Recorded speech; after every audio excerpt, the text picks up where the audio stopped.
आदर सम्मान श्रद्धा की योग्य इस व्याख्यान वेदी की शोभा को बढ़ाने वाले इस पवित्र पावन गुरुकुल के यशस्वी प्रधान और जिन्होंने ऋषि दयानंद के आवाज को आर्य समाज का प्रतिनिधित्व करते हुए संसद तक पहुंचाया, ऐसे हम सभी की सम्माननीय श्रद्धेय पूज्य स्वामी सुमेधानंद जी महाराज, आज की सभा के हमारे मुख्य अतिथि जी। और मेरे लिए ये गर्व की बात है क्योंकि मैं जिस गांव से हूँ उसी गांव से आप संबंध रखते हैं और एक छोटे से गांव से कमिश्नर के पद तक पहुंचना, इतने बड़े पद तक पहुंचना, पूरे गांव की शोभा उससे बढ़ती है।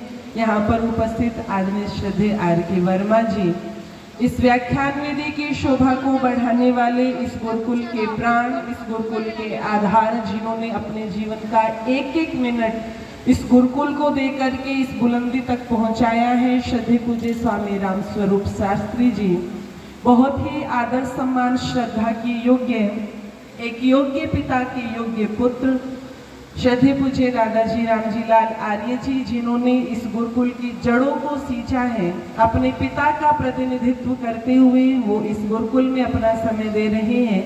श्रद्धेय पूज्य ताऊ जी आदरणीय सुभाष जांगड़ा जी, इस व्याख्यान वेदी पर विराजमान आदरणीय श्रद्धेय श्री राजकुमार आर्य जी, आदरणीय रामकुमार आर्य जी, HR ज्वेलर्स भी यहाँ पर बैठे हैं, आदरणीय उदयवीर आर्य जी, अन्य समस्त अतिथि महानुभाव, समस्त विद्वजन गण बड़ी ही कुशलता पूर्वक मंच का संचालन कर रहे आदरणीय जगतपाल शास्त्री जी, सम्मुख उपस्थित समस्त धर्म के अभिलाषी सज्जनों, पूजा एवं वंदना की योग्य मातृशक्ति गुरुकुल की पवित्र ब्रह्मचारी गण, आइए बहुत ही थोड़े से विचार मैं आप लोगों के मध्य में रखूंगी। बस हमारे अतिथि महानुभाव, हमारे मंत्री जी पहुंचने वाले हैं। हम सब यहाँ पर एकत्रित हुए हैं। आदरणीय श्रद्धेय रामलक जी ने एक बात बताई कि आज तिथि के अनुसार ऋषि दयानंद की जयंती और आर्य समाज का स्थापना दिवस है। कोई मेरे से ये पूछे कि मेरे जीवन का सबसे बड़ा सौभाग्य क्या है, तो मैं यही कहती हूँ कि मेरे जीवन का सबसे बड़ा सौभाग्य है कि परमपिता परमेश्वर ने एक ऐसे परिवार के अंदर जन्म दिया जिस परिवार में मैंने ऋषि दयानंद को देखा, जिस परिवार में मैंने विद्वानों को आते जाते देखा, जिस परिवार में पूज्य आचार्य जैसे विद्वानों के चरण हमेशा घर में आशीर्वाद के रूप में पड़े रहे, ऋषि दयानंद के विचार हमारे परिवार में रही। ये मेरे जीवन का सबसे बड़ा सौभाग्य, उस ईश्वर की मैं कृपा मानती हूँ जिन्होंने मेरे जीवन को एक इतनी बड़ी दिशा दी। और हम ऋषि दयानंद का 200वां जन्म उत्सव बड़े बड़े स्तर पर कार्यक्रम हुए, उद्घाटन आदरणीय नरेंद्र मोदी जी ने किया दिल्ली के अंदर, इंदिरा गांधी स्टेडियम के अंदर। उसी समय बड़े बड़े कार्यक्रम ऋषि दयानंद की जयंती पर हुए हैं।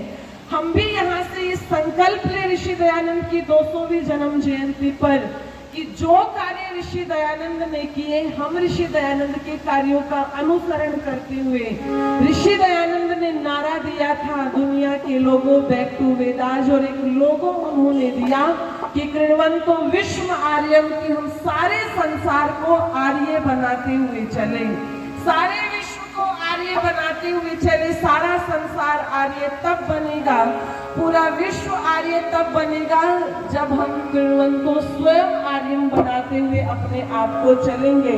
क्योंकि नारा लगता है कि हम सुधरेंगे तो जग सुधरेगा।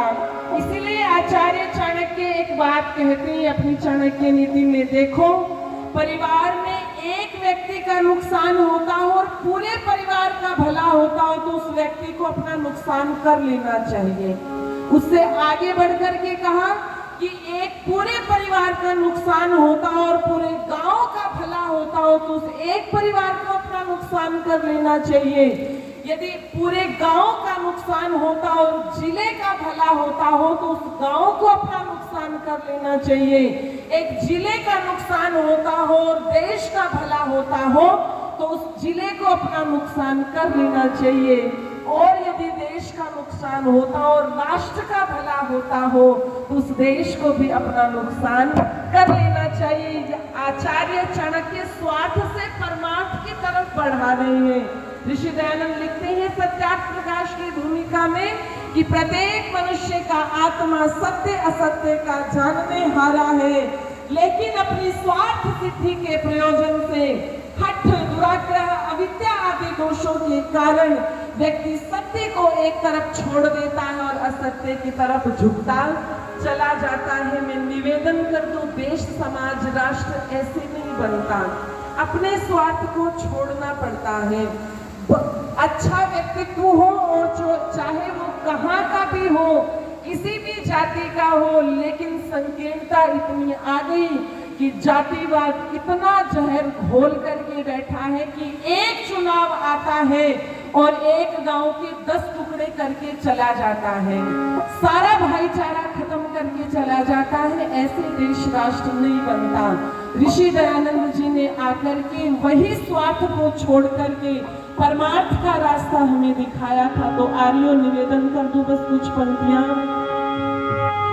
याद कर लो उसे आज तुम आर्यो, याद कर लो उसे आज तुम आर्यो, जिसने विष पी लिया था वतन के लिए, अपने श्रद्धा सुमन उसको अर्पित करो, जिसने जीवन जिया था वतन के लिए, याद कर लो उसे आज तुम आर्यो, जिसने विष पी लिया था वतन के लिए, याद कर लो उसे।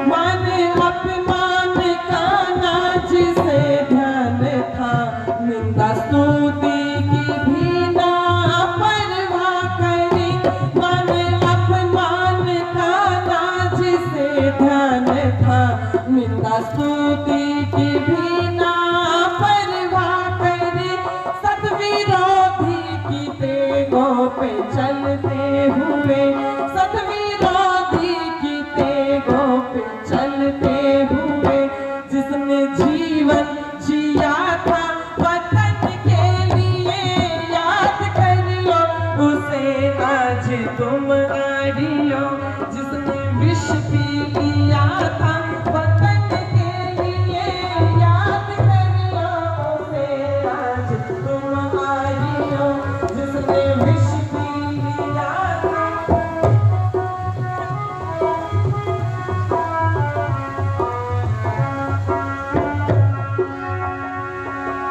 ऋषि दयानंद यदि रोए, ऋषि दयानंद उस दिन नहीं रहे जब लोगों ने पत्थर बरसाए, ऋषि दयानंद की आंखों में आंसू उस दिन भी नहीं आए जब नकली दयानंद बना करके गधे पर घुमा दिया, ऋषि दयानंद उस दिन भी नहीं रहे जब लोगों ने उन्हें विष के प्याले दिए, लेकिन उस रात ऋषि दयानंद फूट फूट करके रोए जब उन्होंने देखा कि एक माँ ने अपने बच्चे के शरीर से कफन उतार लिया है और पानी में बहा दिया। ऋषि दयानंद ने पूछा, माँ क्या तुम्हें ये कफन अपने बच्चे से भी ज्यादा प्यारा था? तो उस समय वो माँ कहती है, ये कफन तो मुझे बच्चे से प्यारा नहीं था, लेकिन मेरे पास में एक ही साड़ी है, इस साड़ी को फाड़ करके मैंने अपने बच्चे के लिए कफन बनाया है, इस साड़ी का टुकड़ा जोड़ूंगी और अपने शरीर की इज्जत बचाऊंगी। उस रात ऋषि दयानंद फूट फूट करके रोए, एक हुक सी दिल में उठती है, एक दर्द जिगर में होता है, वो रात को उठकर रोते हैं जब सारा आलम सोता है, वो सारा आलम सोता है। ऋषि दयानंद फूट फूट करके रोए कि मेरा वो भारत देश जो सोने की चिड़िया कहलाता था, आज उस देश के अंदर एक माँ के पास में अपने बेटे के कफन तक के पैसे नहीं है, टुकड़ा नहीं है। वो ऋषि दयानंद रोए तो केवल दूसरों को देख करके रोए, इसलिए लिखा, जिसकी अपनी न चिंता नहीं उम्र भर, फिर भी चिंता से मस्तिष्क न खाली रहा, जिसको अपनी न चिंता, जिसको अपनी न चिंता रही उम्र भर, फिर भी चिंता से मस्तिष्क न खाली रहा।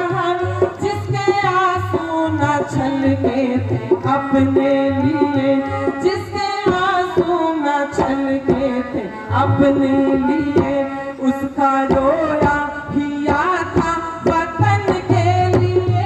याद कर लो उसे आज तुम आ रही हो, जिसने विष पी लिया था वतन के लिए। याद कर लो उसे आज तुम आ रही हो, जिसने विष पी लिया था।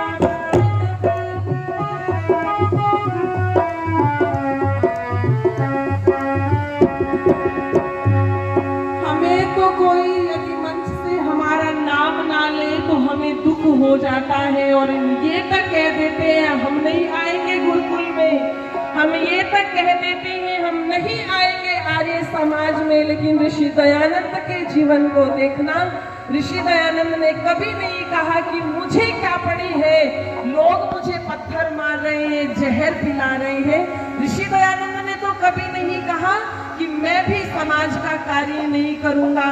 कैलाश पर्वत उनका मित्र उनके पास में आता है और कहता है, दयानंद 18-18 घंटे की समाधि लगाते हो, तुम क्यों दुनिया की उलझनों में उलझ करके रह गए, अपने मोक्ष की चिंता क्यों नहीं करते? उस समय ऋषि दयानंद ने कहा था, मेरी भारत माता गुलामी के बंधनों में है। हमारे मध्य में, हमारे बीच में आज के हमारे मुख्य अतिथि श्री रणधीर जी पनिहार, नलवा से विधायक, इनका पधारने पर हार्दिक अभिनंदन और स्वागत करते हैं।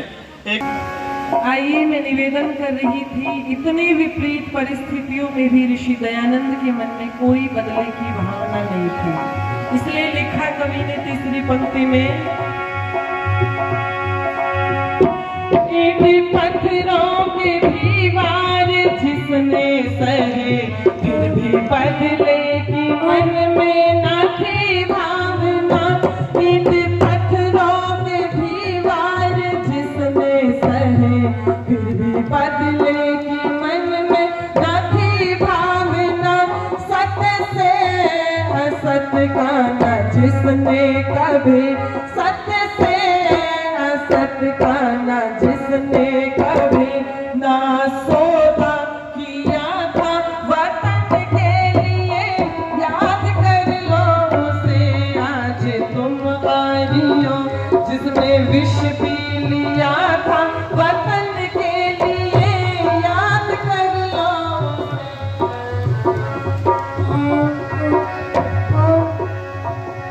एक ईश्वर के ऊपर रहे आश्रित, और रोजाना कोई सहारा लिया। एक ईश्वर के ऊपर रहे आश्रित, और रोजाना कोई सहारा लिया। कृष्ण तक ईश्वर के अलावा कहे, कृष्ण तक ईश्वर के अलावा कहे, नाम मस्तक लिया था वतन के लिए। याद कर लो उसे आज तुम आ रही हो, जिसने विष पी लिया था वतन के लिए। अपनी श्रद्धा सुमन उसको अर्पित करो, जिसने जीवन जिया था वतन के लिए। याद कर लो उसे आज तुम आ रही हो, याद कर लो उसे आज तुम आ रही हो, याद कर लो उसे आज तुम आ रही हो। बोलिए महर्षि दयानंद की। आदरणीय श्री रामरख आर्य जी, आदरणीय भ्राता देवेंद्र जी, आदरणीय राजकुमार जी, ये राशि देकर के आशीर्वाद दे रहे, बहुत बहुत धन्यवाद। ये छोटी सी बेटी भी आशीर्वाद देंगे, बहुत बहुत धन्यवाद। जब तक हमारे अतिथि महानुभाव मंच पर आते हैं, आइए आप लोगों के मध्य में एक और भजन। ऋषि दयानंद सोचते थे इस देश के लिए, ऋषि दयानंद सोचते थे समाज के लिए। कभी इस देश के अंदर गीत गाए जाते थे कि जहां डाल डाल पर सोने की चिड़िया करती है बसेरा, वो भारत देश है मेरा, वो भारत देश है मेरा। कवि ने अपनी लेखनी उठाई और लेखनी उठा करके कहा, ओ देश आज मैं तुझे महान कैसे कहूँ, आज मैं तुझे सोने की चिड़िया कैसे कहूँ, जिस देश के अंदर लाखों लोग भूख से मर जाते हो। आज मैं तुझे चरित्र का धनी कैसे कहूँ, जहाँ पर 5-5 साल की बेटियों के साथ में दुष्कर्म होता हो, जहाँ पर रिश्वत और भ्रष्टाचार के बिना कोई काम ना होता हो। कवि ने अपनी लेखनी उठाई और लिखा,